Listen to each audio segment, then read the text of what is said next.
Hello there, it's the Star Wars guy coming at you with a quick video today. The final episode from Season 2 of Mando was released mere hours ago, and I'm sharing some of my thoughts right now. The finale is pulling no punches, and we're immediately thrust into a space battle with Slave One in hot pursuit of a Lambda shuttle. Once on board, our heroes encounter an Imperial extremist, which gives us insight into the opposing viewpoint of how the Empire took the defeat of the two Death Stars. While we saw it as defeating the bad guys and a victory for everyone, they saw it as thousands of their brothers and sisters dying in a space fireball. There's always two sides of a story, and this is a great reminder that all too often doesn't get brought up. Now, after securing the Imperial cloning expert, Mando takes off to recruit Bo-Katan's crew to help in rescuing the child from Gideon. Things get a little heated between Boba and the Mandos, but soon enough, they put their differences aside and agree to work together. Mando's only priority is rescuing Grogu, while Bo-Katan's only priority is rescuing the Darksaber. As they're hatching their daring plan, and we've seen a lot of those this season, the Imperial reveals the platoon of Dark Troopers on board, which complicates everything. These troopers are droids, near impossible to kill, and there are a lot of them. So the plan is to feign an attack with Slave One, falsely firing on the stolen Lambda shuttle, and gain clearance to board.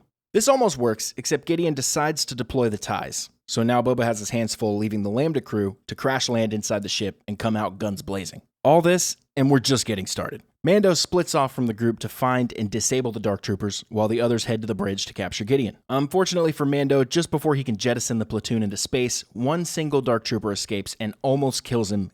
These guys are tough. It's only with a Beskar spear to the neck that Mando is finally able to finish this single trooper off. Thankfully, the rest of the troopers disappear into space, and there is no possible way they can return because they don't have jetpacks for feet, and they need oxygen to survive. Oh, wait. Anyway, at long last, Mando tracks down Grogu's cell and is met by Gideon holding the Darksaber threateningly close to the child. A conversation ensues in which Gideon will allow Mando to take the child if he lets him go. They agree, and here we see Mando's fatal flaw in full force once again. He is far too trusting. You'd think a bounty hunter would be less naive, especially after he's been betrayed so many times, but no, he takes Gideon at his word, and of course, Gideon attacks him from behind with the Darksaber.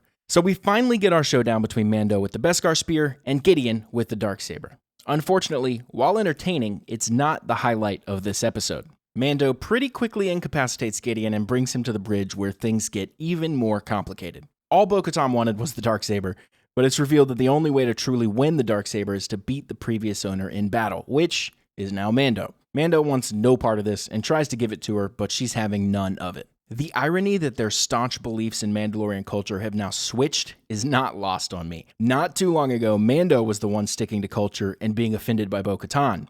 Gideon is loving sowing dissent in the ranks of our heroes, but it'll have to wait because the Dark Troopers are back. That's right, our characters clearly haven't seen the second episode of Clone Wars, otherwise they would have known that droids can easily survive and maneuver through space when they have jet boots. So as the trooper platoon is punching their way through the blast doors, things are looking pretty grim for everyone inside the bridge when something blips on the radar. It's a lone X-Wing. Now, we all know what that means, but it couldn't be, could it? It's a Jedi, all right. It's a Jedi with a gloved hand, wielding a green lightsaber with Luke's hilt. It's Luke Skywalker.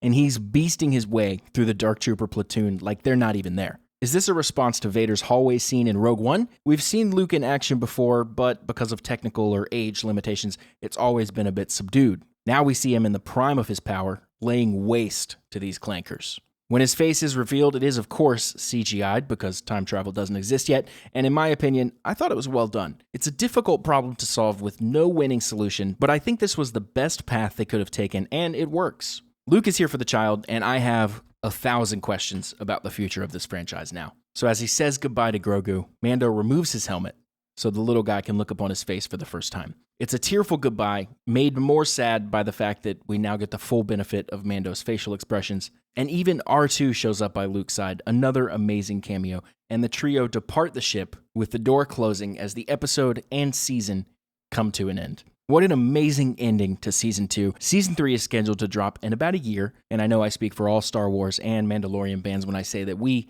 cannot wait. Well, that's all for me today. What did you think of the Season 2 finale of The Mandalorian? Let me know in the comments below.